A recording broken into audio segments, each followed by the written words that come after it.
welcome to another edition of the Hank Unplugged podcast, a podcast that is deeply committed to equipping God's people for works of service so that the body of Christ might be built up and strengthened. Equip has always been an important word in the ministry of the Christian Research Institute. And we are committed to this process of equipping God's people. To think, it's not what to think, but how to think. Today's podcast is devoted to Charlie Kirk. It's now been more than a week since he was assassinated in broad daylight at an outdoor event on a college campus in Utah.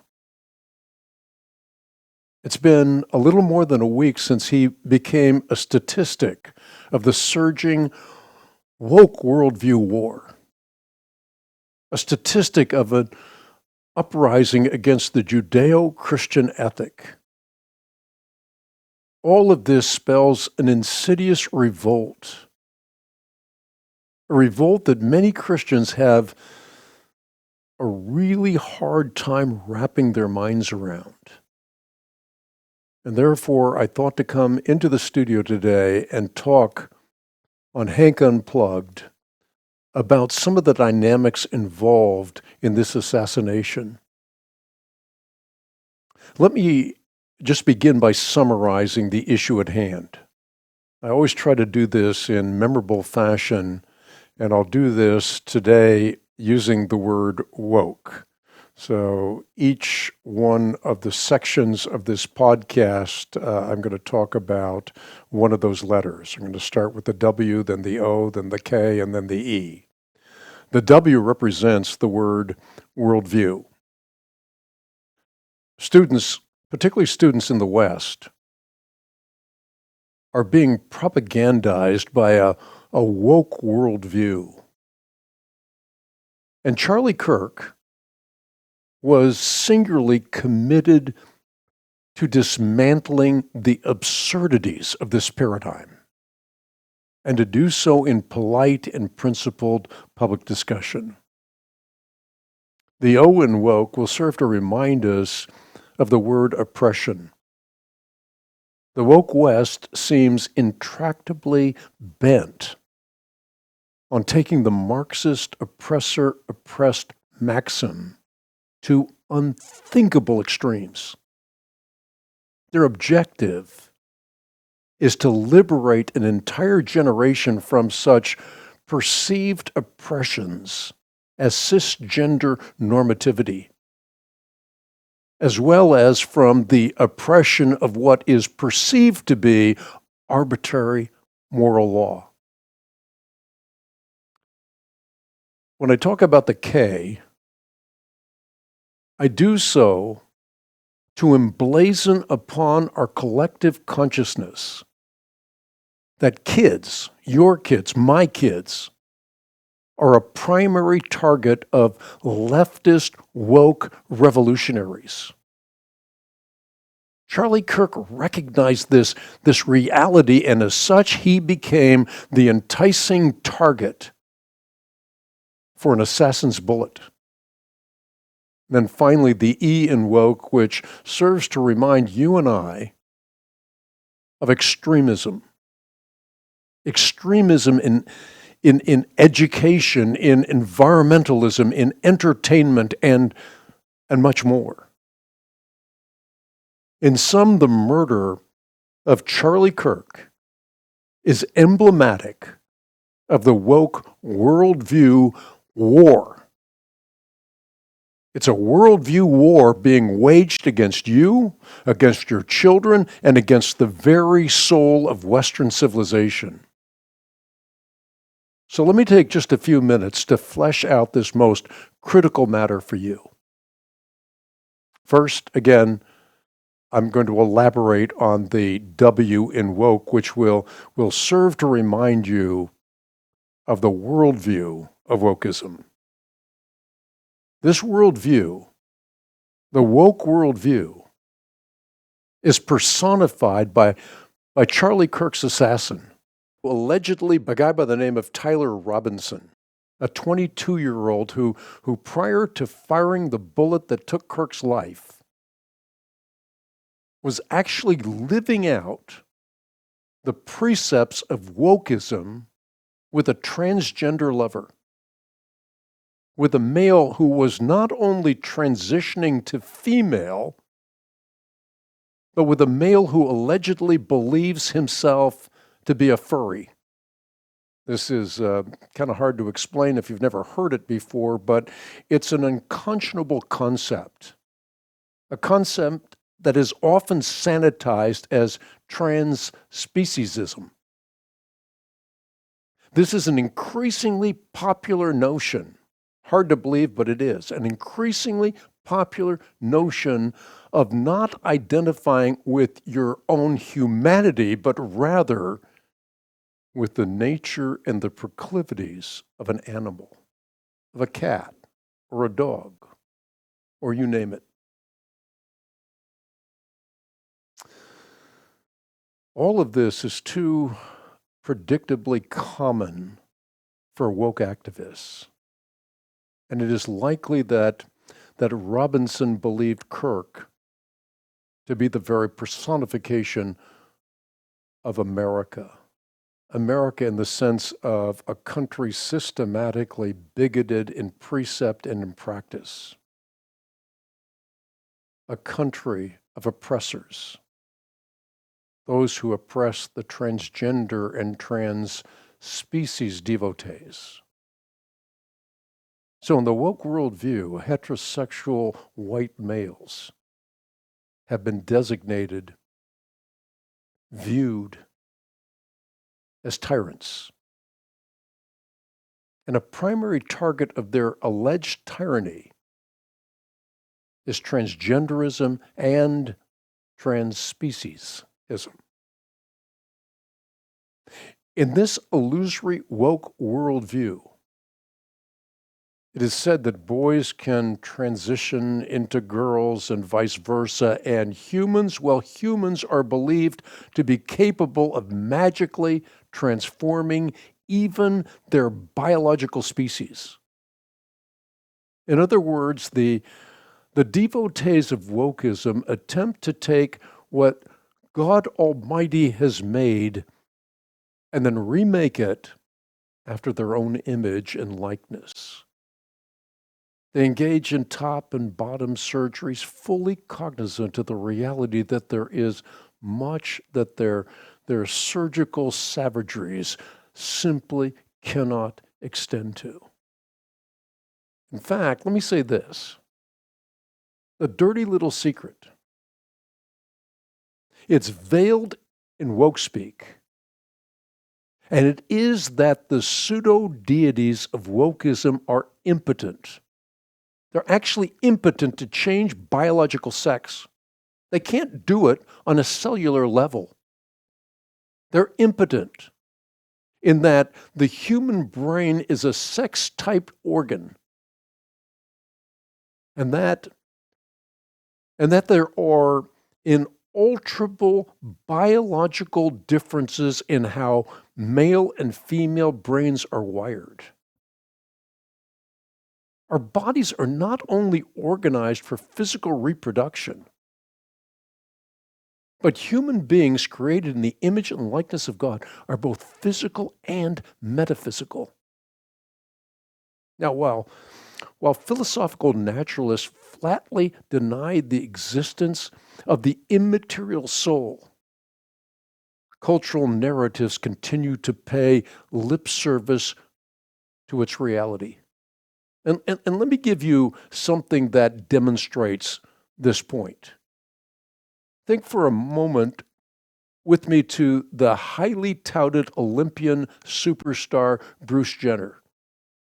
Years ago, he told ABC's Diane Sawyer that he is in soul a woman, and consequently, he felt obliged to alter his male body to conform to what he perceived to be his female soul.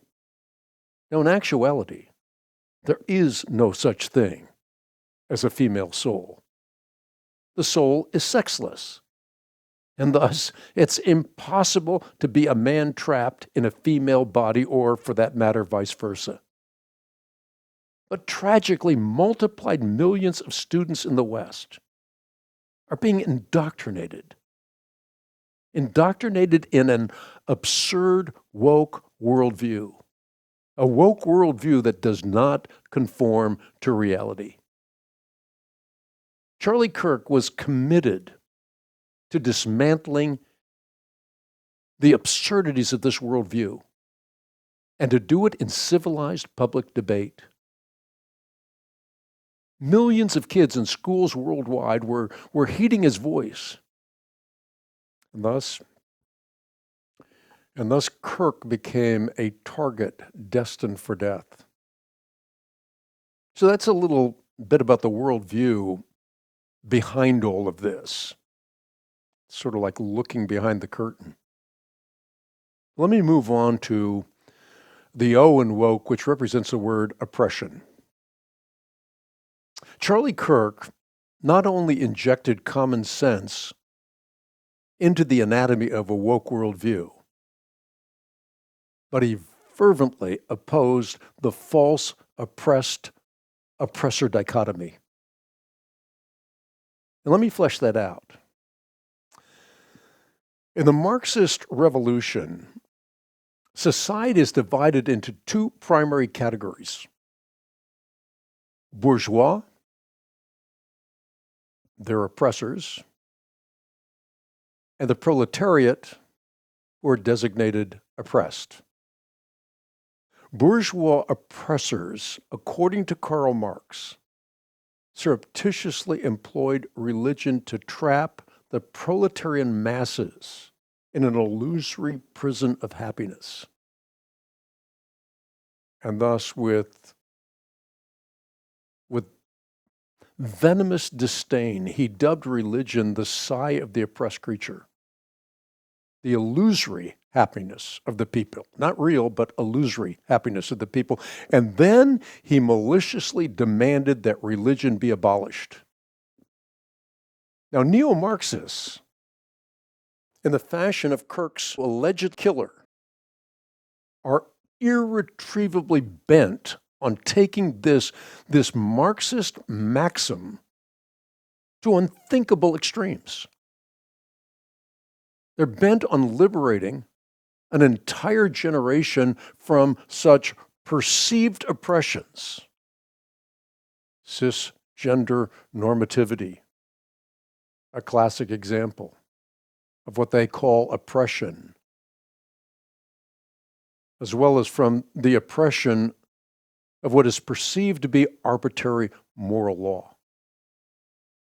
Because belief in God is believed to be the apex of oppression and thus constitutes the quintessential target of the woke revolution. Well, little wonder then that radicals such as Tyler Robinson are actively seeking to remake Western societies in the image and likeness of their own perverse proclivities. So, I've talked about the woke worldview. I've talked about the false dichotomy, the oppressor, false dichotomy. It's a Marxist idea. Let me talk a little about the K.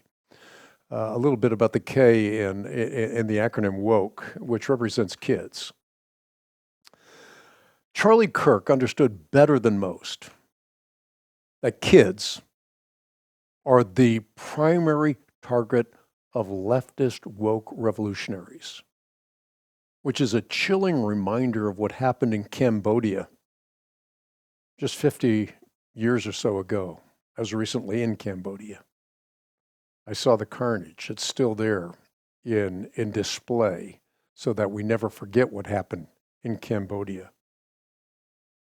In chilling similarity with the tactics of the Khmer Rouge, kids today are being taught to deny God, to disdain their heritage. School systems across the West have adopted curricula set in stark opposition to an authentic Christian worldview. And there's so many examples You think about the school-sponsored drag shows or the explicitly sexual library books or the radicalized reframing of American history. And that, you think about that, that's horrible, but it's just the tip of a catastrophic iceberg. Because kids are being indoctrinated in many ways. They're indoctrinated with the devastating mythology that they can be born in the wrong body. And doctors, we used to be able to trust doctors. They're treating this condition with sterilizing drugs and surgeries. The so-called gender-affirming care sounds great, but it's not. It's one of the most devastating assaults on human nature that one could possibly conceive of. For all intents and purposes, the so-called experts are turning our kids into experimental rodents. And that in a medical bonanza that guarantees that these kids will be patients for life. Our kids.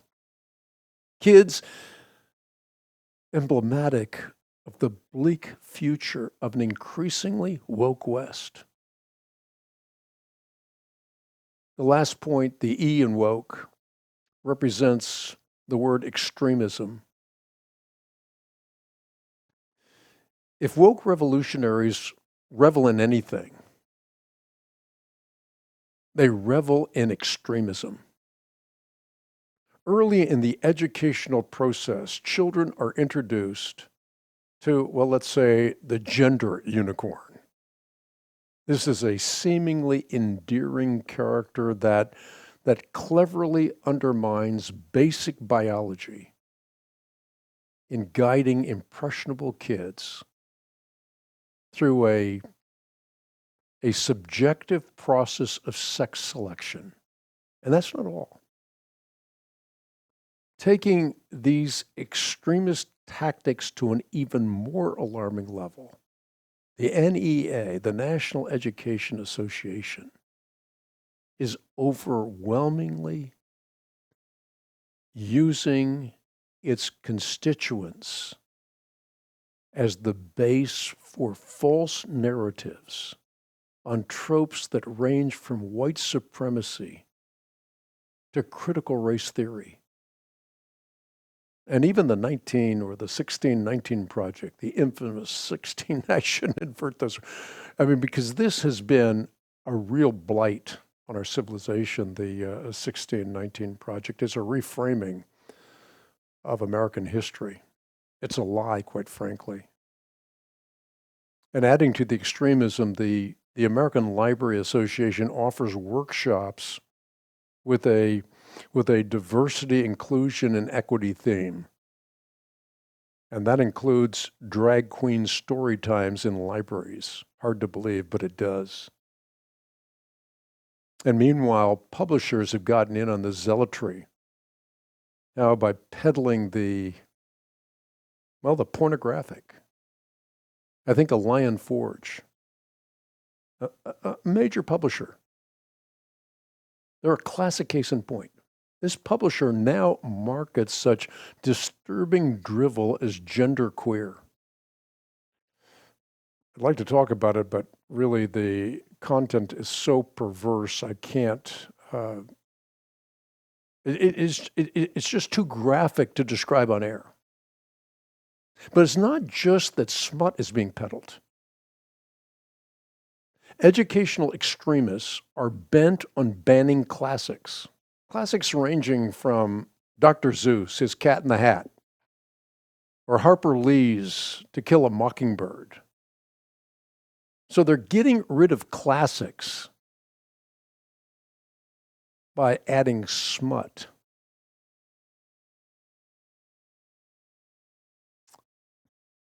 And adding to the extremism in education are the expressions of extremism in the environmental industry. I think of Congresswoman Alexandria Ocasio-Cortez, AOC as she's known in popular culture, she's taken environmental extremism to a whole new level. For example, in 2019, she predicts the world is going to end in 12 years. Why? Because she believes if we don't address climate change, it's the end of the globe. Or Al Gore. Now, this is not just some nobody that no one's heard of. This is a former U.S. vice president who has turned himself into a global warming guru. I mean, he's made a cottage industry out of it. And he's equally extreme. In fact, so extreme that he designated global warming the single greatest threat that faces our planet. He promotes on and everywhere a documentary. It's called An Inconvenient Truth. But here's the real fact. He falsified facts and figures to bolster the convenient lie that planet Earth would reach a point of no return by the year 2016. And if you're keeping track, that's almost a decade ago now. And yet, in spite of all of this, or maybe because of all of this, Ellen Goodman of the Boston Globe takes those skeptical of such extremist propaganda and puts them on par with Holocaust deniers. Charlie Kirk allegedly being on the vanguard of denial and thus to devotees of such extreme propaganda an expendable threat. Well, it's not just the educational and environmental industries that are extreme today. Think about entertainment. Entertainment venues that now also revel in extremism. I mean, think about this.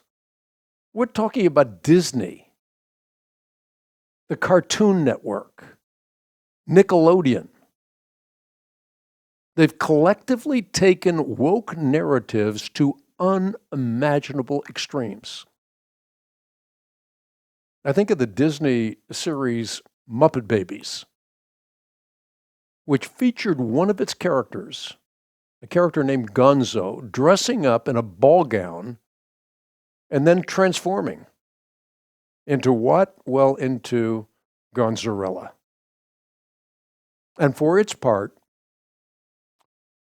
don't forget Cartoon Network, a network bent on providing programming unapologetically aimed at redefining traditional gender roles for children. Or Nickelodeon, which brazenly featured an animated pride parade led by American drag queen and activist Nina West. I remember reading a book titled Stolen Youth, in which Bethany Mandel and Carol Markowitz asked the operative question: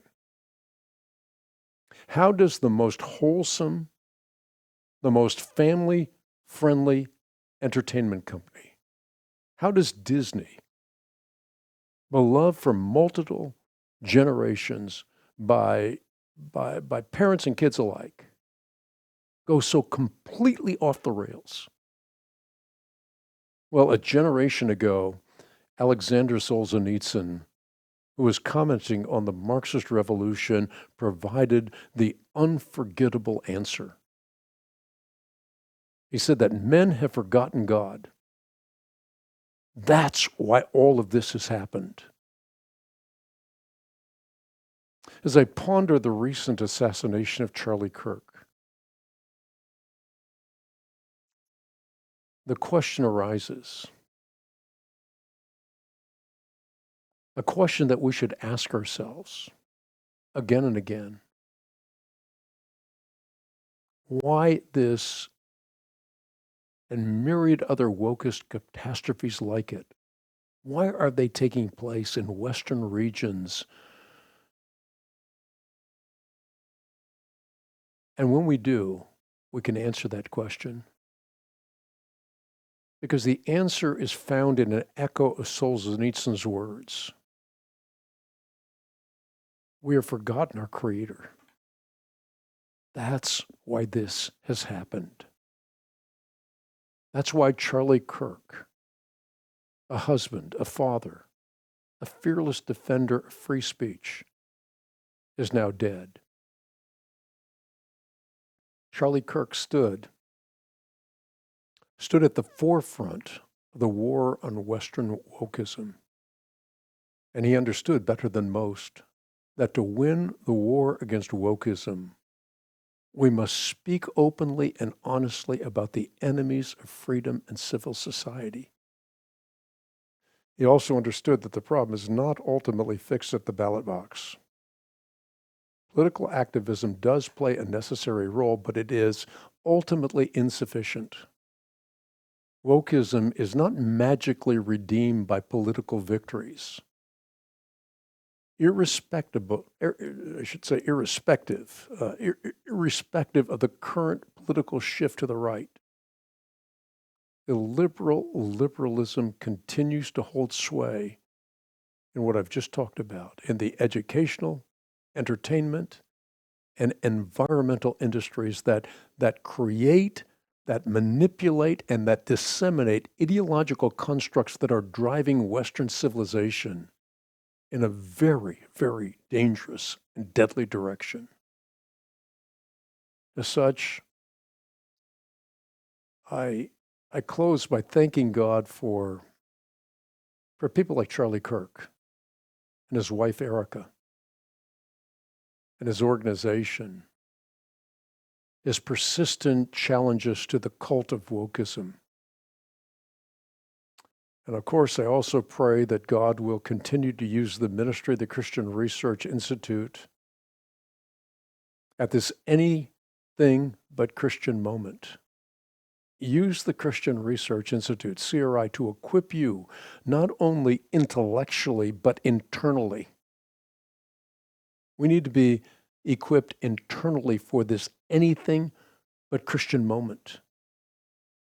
Now, it's instructive to note that we have, where is it? I have it somewhere here. We have devoted an entire issue of the Christian Research Journal to the war on Western civilization. Everything you need to know about the cult of wokeism. To receive your copy of this special edition of the Christian Research Journal, simply go to equip.org or call us, 888-7000-CRI. That's equip.org, EQUIP.org, or simply call us at 888-7000 and the letters CRI. I had my journal with me, but I misplaced it. But we will show you the journal in this video.